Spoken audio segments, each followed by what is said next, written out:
Hi guys, James at Rampant Lion Reviews again for you today with another beer review. For this one we are going to have a look at a collaboration beer, both breweries from here in Sweden, and both really quite well regarded actually. So for this one we are going to go to Omnipollo and OO Brewing. Omnipollo of course from Stockholm and OO Brewing from Gothenburg, and we're having a taste of the Lucy. So this one comes in at 5% ABV and it is a Helles lager. This of course was released through the small party in Systembolaget on the 18th of January 2018, 17th or 18th of January 2018, and you know, it should be quite nice. I think this is the first lager beer that I've had from either of these two breweries, but the Helles lager, of course, the German style Helles lager, is one that I have always enjoyed. So really cool to see two, you know, Sweden's best craft breweries having a go at this one. So very curious to see what this one holds, and as always I hope you guys enjoy my take on this beer. So anyway, as is usual with my reviews then, I'll tell you a little bit about the brewery. If you want to get straight to the tasting, just fast forward. All the usual links are in the description below. That's the brewery website, it's linked to my other reviews that I've done both from Omnipollo and from OO Brewing. I've reviewed a number of beers from both, but it's the first time I'm visiting OO in quite a little while. I do need to try some of their new beers that they've released that you can get through Glassbanken. But I'm sure I'll return to both of these breweries in the fairly near future. If you want to see more beer reviews, do please consider subscribing to the channel. The whole channel, of course, has a geography-based tagging system, so you can go into the home page and search for beer based on country, city, state, county, prefecture, whatever it is you're interested in. Do check out the playlist of beers from different countries. There is one there for all the Swedish beers that I've reviewed for you. That's constantly being added to, and as always, please do get in touch and let me know some of the other beers and breweries that you guys would like to see me review. It's always great to hear from you guys that are watching the videos, and the support that you show the channel is hugely appreciated. So anyway, to tell you a little bit about Omnipollo first off then. So Omnipollo was founded back in 2011 by Henok Fenty, who was a long-time home brewer, and Carl Grandin, who was a clothing designer. But the two met one day and they decided to start a brewery after they'd kind of discussed how insular the craft beer scene was within Sweden and also abroad. But they said that they wanted to reinvigorate the craft beer scene from a stylistic and from a kind of gastronomic sense. So they felt that this partnership between a clothing designer and a home brewer was very logical. But the name itself is derived from omnipotent chicken, so Omnipollo, pollo of course Spanish for chicken, and these guys are gypsy brewers, so they have no real brewery of their own, and they use spare capacity at other breweries to brew, and they brew many collaboration beers as a result. But they currently export to over 30 or 40 different countries worldwide, and they're continually expanding. But they've also got the Omnipollo's hat in Stockholm, which is a collaboration with Pizza Hut, and this has become quite popular, and it's got many of their own beers on tap. You can get a lot of Omnipollo beers in there that you can't get anywhere else, and I have to say from personal experience the pizzas are pretty damn good, so do make sure that you go and check that out if you find yourself in Stockholm. I've had 2 or 3 visits there now, and it's you know, it is a really quite nice little place to go, and you know, good food, good beer, you can't really ask for much more than that. But as I say, these guys are very well known. They're known particularly for their big imperial stouts. They do brew most of their imperial stouts and dark beers at Dugas Brewery down in Gothenburg, which itself has a very good reputation for that beer style. And yeah, as I say, if you're interested in Swedish craft beer, Omnipollo is a very good place to start, so make sure you have a go at some of their beers. So yeah, that's all you need to know about them. If you want to learn a little bit more, check out the brewery website in the description below. You can follow them on Facebook and Instagram and things like that, and keep up to date with all the latest goings on then. So on to OO Brewing, and there's been some really interesting developments with these guys over the last little while. But OO Brewing are once again based in Gothenburg, which, as I've told you, is, you know, the craft beer city when it comes to Sweden these days. But they were founded back in 2011 by Olaf and Ole Andersson, who are childhood friends, no relation from what I gather, but for many years these guys were also avid home brewers as well. But the pair have always been very interested in beers, and Ole has been apparently heavily involved in the Gothenburg beer scene since pre-drinking age. He was the brewer at Stig Bjerre's Brewery and the one who created the amazing Haze, the GBG Beer Week, Muddle, and all of these beers that really kind of propelled Stig Bjerre's to the kind of top of the league tables and stuff. But this is where the OO beers were originally produced, and they were producing somewhere around 35,000 litres of OO beers at Omnipollo's brewery. while this was going on. But while Ole was brewing, Olof manages the business side of the brewery, but he also works in Copenhagen at a marketing agency, and apparently, you know, they just really enjoyed making beers that they wanted to drink themselves. But in April of 2017, Ole left Stigbergs and fully invested his time in OO, with the company investing in a brewery in the Hisingen area near the Tingstedt Bridge, and it's equipped with a 2,000 litre brewing system, which means they can brew up to 500,000 litres of beer per year at full capacity. But in the first year they brewed 100,000 litres of beer, and they're planning to kind of expand that capacity over the next few years as they build the company. You can get some of their new releases on Glassbank, and I do need to get a couple of those and get them reviewed for you, because they've got one there they're seeming to be doing this 50-50 series now, which is like just practicing blending with different hops. They've got the one that's the Nelson Sauvin and the Enigma. I think that would be a really, really awesome beer to try. So that's one that I really, really want to have a go of. But yeah, very, very famous brewer, very, very well-known brewer behind OO Brewing, actually. So if you do get the chance to try some of their beers, you certainly are not going to be disappointed. Probably my favourite beer that I've had under the OO name so far has been the Muscles Double IPA. That was really nice. But the Evergreen IPA was very good as well. And I do need to have a go at their Ectopils. I think that is the only one out of their kind of core range, if you like, that I've not had a taste of so far. But yeah, another very interesting brewery. If you want to learn a little bit more, check out the brewery website, and of course you can follow them on Facebook and things like this. So yeah, let's get on to the actual tasting of this one itself. Two very good breweries and two very talented brewers involved in this one, Henrik Fentier and Ole Andersson, you know, two of Sweden's most well-regarded brewers. So very interested to see how they what they pull off with this one, because, you know, as I said, the lager, you know, if you like German traditional beers, I do like German traditional beers. I really got into beer when I lived in Heidelberg in Germany. It's always cool to see the craft breweries having a go at you know, at these kind of traditional German styles. It'd be awesome to see them try a Dunkel or a Doppelbock. Actually, I would absolutely love to see what Omnipollo or OO Brewing could do with that style, because OO have brewed a Scotch ale actually, and they did a pretty damn good job with it.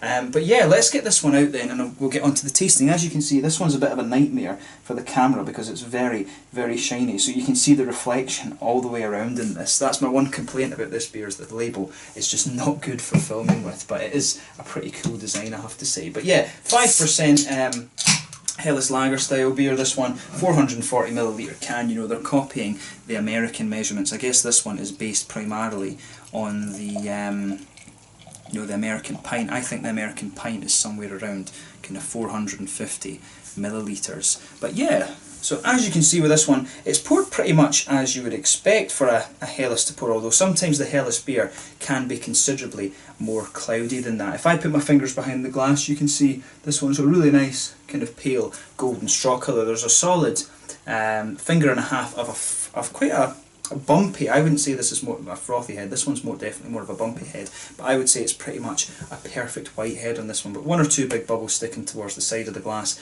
and a few little ones just heading up towards the bottom of that head there. But you know, overall it does look pretty nice and pretty much as you would expect from a Helles beer, although that said, as I mentioned to you, some of them can be considerably more cloudy than this. You could mistake this one in terms of its appearance for a Pilsner beer. But yeah, let's take a closer look at the aroma and just see how we get on with this one.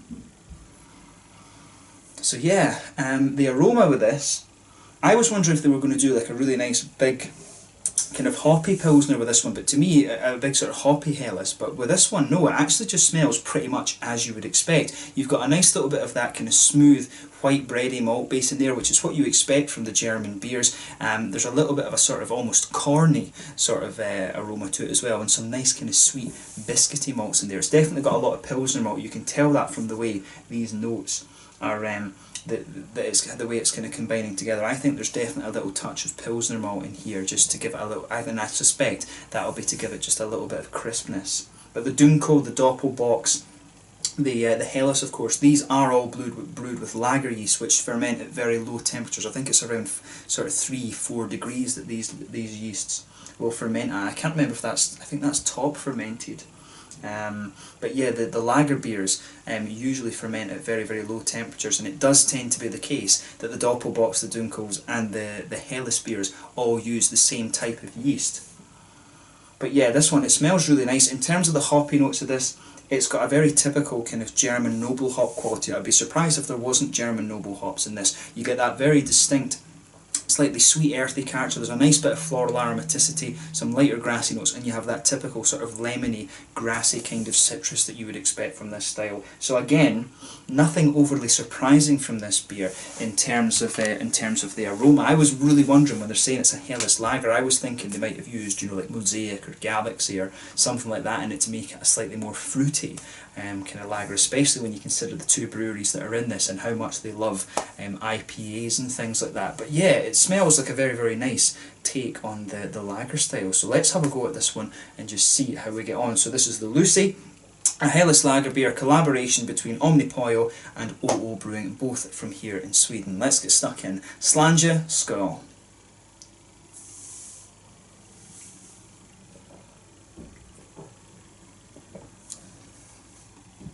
Oh yeah.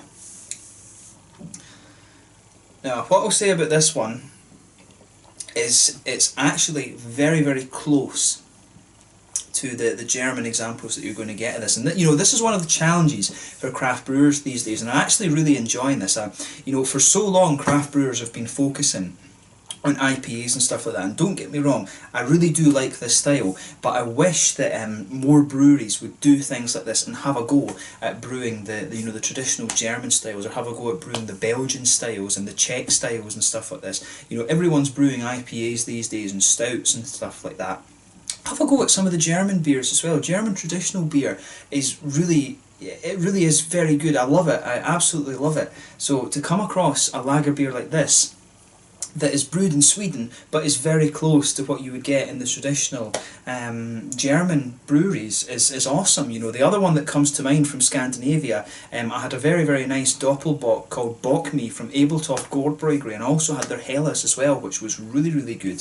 So this seemingly small trend that seems to be going on now of the Scandinavian breweries having a go at the German beers, long may it continue, because they're doing a pretty damn good job. The Scandinavian brewers all seem to have very good pedigrees and you know, brewing pedigrees, and they're certainly capable of this. So I really would love to see some of these breweries have a go at the Dunkels and the Doppelbocks and stuff like this. That would be really pretty damn awesome, I have to say.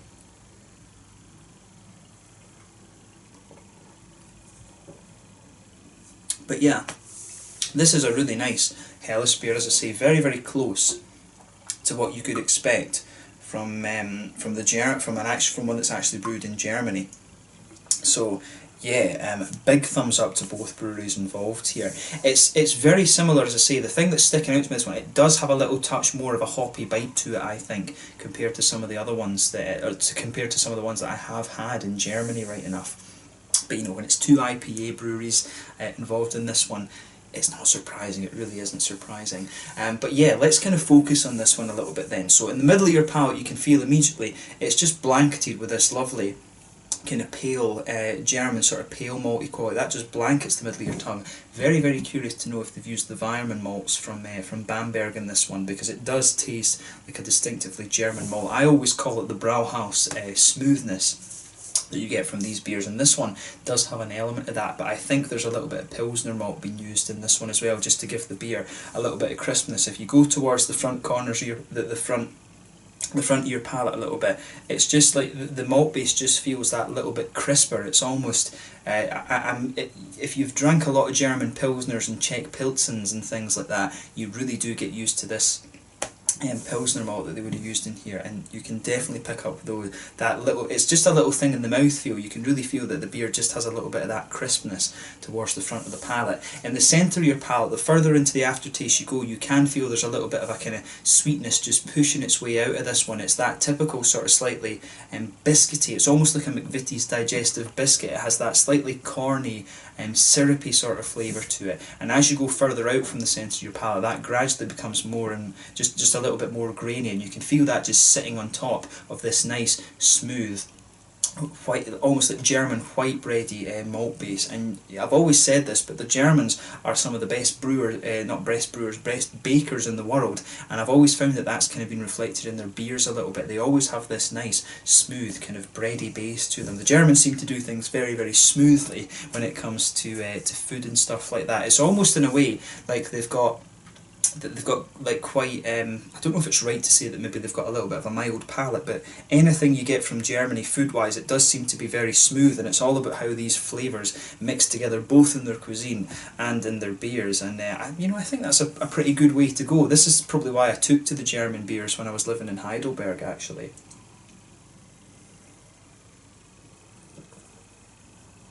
But yeah, I will say straight, I mean I've said it already, this is just a lovely, lovely example of the style, and it's not what I was expecting, but it's a very, very nice surprise, this one. So yeah, on the hoppy side of things then, back corners of the palate, you've got a lovely, you've got a lovely little bit of that kind of typical German noble earthiness. The earthiness that you get from the German hops is actually just a little touch sweet in comparison to the English hops, which have a little bit more of a kind of darker and slightly herbal earthiness to them. But as you come further forward along the front sides of your palate, you can see that just smooths out a little bit, and you get a little bit more of a floral aromaticity to this one.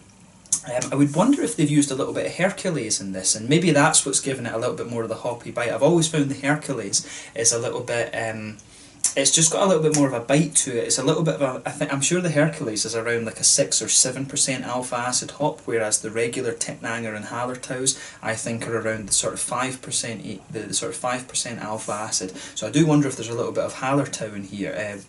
Sorry, a little bit of Hercules in here rather than just simply Hallertau and Tettnanger. But if you go round the very front curve of the palate, it's just a little bit lighter and grassy, but definite notes of German noble hops in here. The Germans are experimenting with a lot of hops these days. You've got the original Hallertau and Tettnangers, the Mittelfrüh kind of things.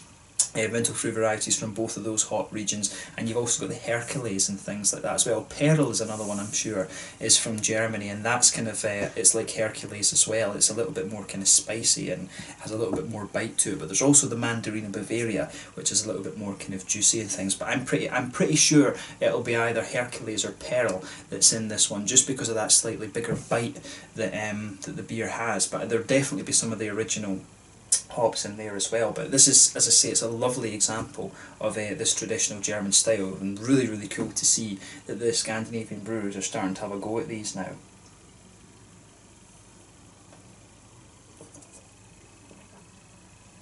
But yeah, it's such an easy one to drink as well. I hope this isn't the last that we see of this beer. But behind behind the front curve of the palate with this one, it's kind of got everything you'd expect. The citrusy notes out of this one, as I always say, and that little oily bubble behind the front curve of your tongue, that's where you get the juicy, fruity esters out of the beer. And for me, this one has that typical sort of grassy, citrusy quality in there, and it's really, it's really just, it's very much straight up in that. Maybe the further into the aftertaste you go, you're getting a little bit of a slight appley, peary ester out of this one, but pretty much it is just a kind of straight up lemony, grassy sort of citrus that comes out of this one. But this is just a lovely beer. It's a very, very good example of the German Helles style beer, the Bavarian Helles beer. They've done a terrific job of this one, and it's a difficult style to do well, actually. It's quite a difficult one for them to get, so that's quite an achievement in itself. You very rarely, up until recently of course, you've very rarely found good examples of these German beers brewed outside of Germany. I did find one from New Zealand a number of years back, and of course, as I said recently, I'd found one from Abeltoft Gore Brewery. But this is just a really, really nice beer. As I say, it'd be cool to see them try a Dunkel or a Schwarzbier or even a Doppelbock, something like that. And a Rauch beer would be very cool to see these breweries produce as well. But yeah, a lot of the brewing has been focused on IPAs recently. But if you can produce German beers like this as well, it would be cool to see more and more people exposed to these traditional German beers, because the German beer styles have been forgotten about in favour of the big hoppy American style IPAs, which is really a shame actually. And yeah, it'd be cool to see a lot more people other than the Czechs and the Germans and I guess the Austrians as well knowing about these traditional lager beers. But big thumbs up to both Omnipollo and OO for this one. In terms of the mouthfeel then, You know, pretty much it's at the top end of light body, this one. The carbonation does have a good little bit of crispness to it. That's aided by the Pilsner malt in this beer, of course. And the mouthfeel, it's a slightly oily, it's a good balance between oily and wet, this one. And it's got a good little bit of hoppy bitterness. I would say this one is a little bit more hoppier than some of the traditional German ones that you're going to come across. I think this is somewhere between, I think it might be around 35 IBUs. It's somewhere between 30 and 40, I would say. But good little bit of hoppy bitterness to it. Lovely crisp mouthfeel. The malt base has a good balance between the smoothness, the crispness, and also a little bit of sweetness in there, and a nice little bit of a fruity quality to it as well. But yeah, very, very good example of this style, and it's really pleasing to see another Scandinavian brewery producing a German style beer like this. So well done to Omnipollo and OO for this one, and I hope this isn't the last we see them brewing of the traditional German beer style. So yeah, really nice surprise, this one. Definitely not what I expected when I opened up the can. I was expecting a more kind of I was expecting a Helles beer, but with some, you know, Mosaic or Galaxy or something like that in it, because obviously two very well famed or very well revered IPA breweries here, but they've pulled off a really lovely traditional beer, and I hope to see more of this kind of thing from them over the next little while. So yeah, this one at the Lucy, a 5% Bavarian style Helles beer, this one from Omnipollo in Stockholm and OO Brewing in Gothenburg. This one brewed, I think, at OO Brewing in Gothenburg too. But yeah, lovely beer, this one, and have a go at it for yourself and see what you think, especially if you enjoy these German traditional beers. So yeah, let's leave it at that for this one. Once again, thank you for watching my beer reviews. Until the next time, please like, subscribe, share, all the usual YouTube stuff. Let me know your own thoughts on this one in the comment section below. Let me know what your favourite beers are from both breweries here, Omnipollo and OO, and I thank you once again for watching my beer reviews. Make sure you check out my social media, and make sure you have a go at this beer while you still have the chance to, and I really hope this isn't the last that we see of this one in Sweden, or indeed I hope it's not the last we see of these breweries attempting the traditional German beer styles, because I think there's a little bit of a gap in the market there when it comes to the craft beer world. So thank you again for watching, and I will catch you guys very soon. Slanja, school, make sure you have a go at this one. Cheers.